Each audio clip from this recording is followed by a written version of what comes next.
Physics की class में आज हम यहाँ पर चैप्टर वैद्युत विभव से रिलेटिव इम्पॉर्टेंट न्यूमेरिकल के बारे में डिस्कस करेंगे। और देखो यहाँ पर जो हमने न्यूमेरिकल मेंशन किया है ये बोर्ड एग्जाम में पूछा जा चुका है।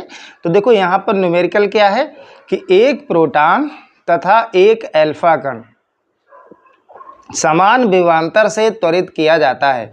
यानी कि एक प्रोटॉन को और एक अल्फा कण को समान विभवांतर से त्वरित किया जाता है यदि उनका वेग vp तथा b अल्फा हो तो देखो bp क्या है, ये प्रोटॉन का वेग है और b अल्फा क्या है, ये अल्फा कण का वेग है।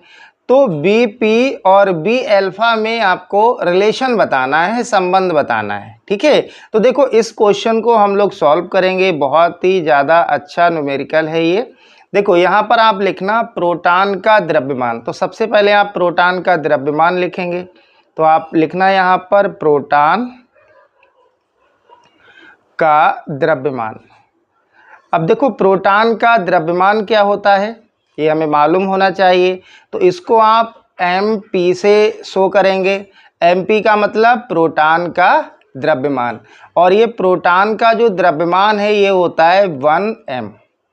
अब देखो प्रोटॉन होता क्या है, इसको आप 1h1 इसको भी प्रोटॉन बोल सकते हो, और द्रव्यमान क्या होता है, ये होता है। ठीक है, तो देखो यहाँ पर प्रोटॉन का द्रव्यमान क्या है, 1m है। ऐसे ही आप लिखना अल्फा कण का द्रव्यमान, अल्फा कण का द्रव्यमान, अल्फा कण का द्रव्यमान।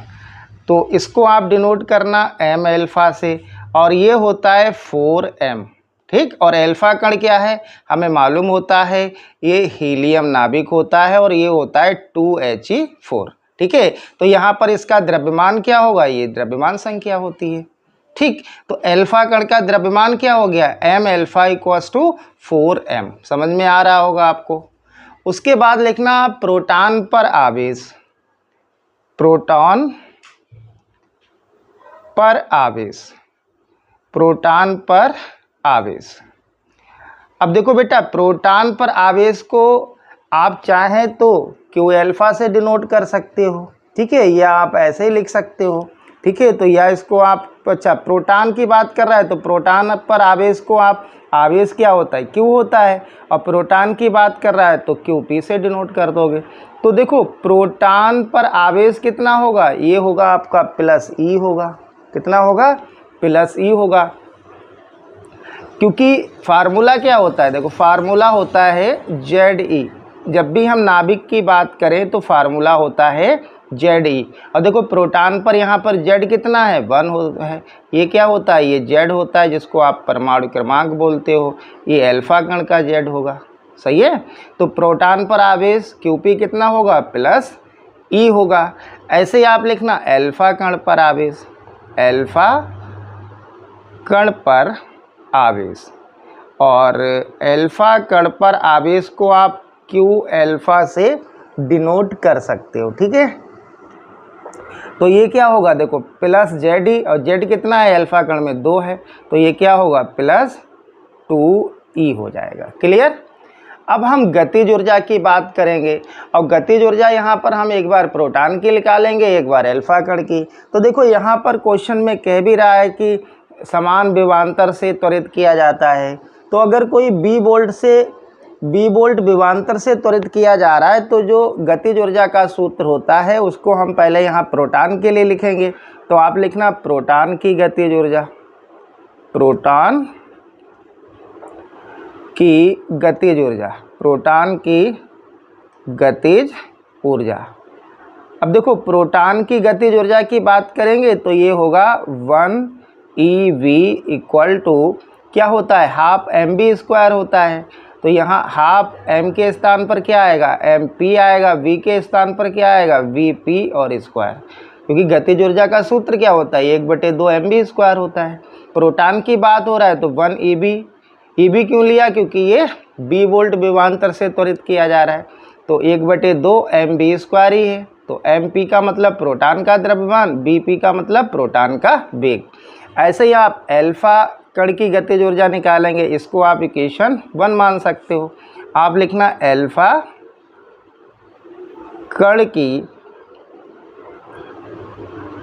गतिज ऊर्जा, अल्फा कण की गतिज ऊर्जा। तो इसके लिए देखो, इसको आप लिखोगे 2ev equals to 1/2 m alpha और v अल्फा का स्क्वायर। ये इक्वेशन नंबर 2 हो जाएगी। समझ में आ रहा होगा आपको, ठीक है। अब इसके बाद हमें क्या करना है, जो इक्वेशन 1 है इसमें आप 2 से डिवाइड कर दीजिए। तो यहाँ पर लिखना आप इक्वेशन 1 डिवाइडेड बाय इक्वेशन 2, यानी कि समीकरण 1 में आप 2 से भाग कर दीजिए। क्लियर। तो देखो पहले LHS में LHS से भाग करेंगे, तो इसका LHS क्या है 1ev, इक्वेशन 2 का LHS क्या है 2ev। अब RHS को RHS से डिवाइड करिए, तो देखो इसका RHS क्या है 1/2 MP VP का स्क्वायर और बटे में इक्वेशन 2 का RHS 1/2 M alpha V alpha का स्क्वायर। अब फाइनली हमें क्या करना है, यहाँ पर वैल्यू पुट करनी है। तो 1/2, देखो प्रोटॉन का द्रव्यमान क्या है एक बार देख लीजिएगा 1 m है और अल्फा कण का द्रव्यमान 4 m है। तो ये वैल्यू हमें यहाँ पर पुट करनी है। क्लियर। तो MP के स्थान पर क्या रखोगे 1m को आप m ही लिख सकते हो और ये VP का स्क्वायर डिवाइडेड बाय, ठीक है 1/2 m अल्फा कितना है 4m है इंटू V अल्फा का स्क्वायर। और इधर क्या चल रहा था ये 1ev अपॉन में 2ev। तो देखो ev से ev कैंसिल होगा, 1/2 से 1/2 कैंसिल होगा, m से m कैंसिल होगा। तो यहाँ पर क्या बचेगा 1/2 इक्वल्स टू ये बचेगा आपके पास BP स्क्वायर और बटे में 4V अल्फा स्क्वायर। अब देखो क्रॉस अगर मल्टीप्लाई, देखो चाहे तो आप ये 2 से 4 कैंसिल कर सकते हो। क्लियर। या 4 से यहाँ मल्टीप्लाई करोगे तो ये 4/2 हो जाएगा, ऐसे भी कर सकते हो। तो मैं इसको यहीं पर ऐसे ही सॉल्व कर रहा हूँ, आप ज़रा ध्यान से देखेंगे। ये 4 है ना, इसको इक्वल के इधर ला रहे हैं, तो डिवाइड में तो इंटू में आएगा, तो 4 बन जा 4 आएगा। तो आप इसको लिखोगे VP का square divided by V alpha का स्क्वायर। देखो इसको हम इधर लाएंगे, डिवाइड में है तो मल्टीपल में आएगा। तो ये क्या आएगा 4/2, 2 से ये 4 कैंसिल होगा, कितना आएगा 2 आएगा। अब देखो यहाँ पर BP का भी स्क्वायर है और V अल्फा का भी स्क्वायर है, तो इसको हम इस टाइप से भी लिख सकते हैं BP अपॉन में V अल्फा और इसका होल स्क्वायर हो जाएगा। और इसका जब होल स्क्वायर हटाएंगे तो इस पर क्या लगेगा अंडर रूट लग जाएगा। तो यही यहाँ पर आंसर आ जाएगा इसका। यही हमसे प्रूफ करवा रहा था कि BP और V अल्फा में संबंध बताइए। या इसको आप और सॉल्व करना चाहते हैं, ठीक है, तो आप यह करके लिख सकते हो। इस देखो यहाँ डिवाइड में है, इक्वल के इधर आएगा तो इनटू में आ जाएगा। तो ये आएगा BP equals to under root 2 into में V अल्फा। तो देखो ये भी रिलेशन आ जाएगा, ये भी संबंध आ जाएगा कि प्रोटॉन का वेग बराबर क्या आ रहा है, देखो under root 2 into V alpha. समझ में आ गया होगा।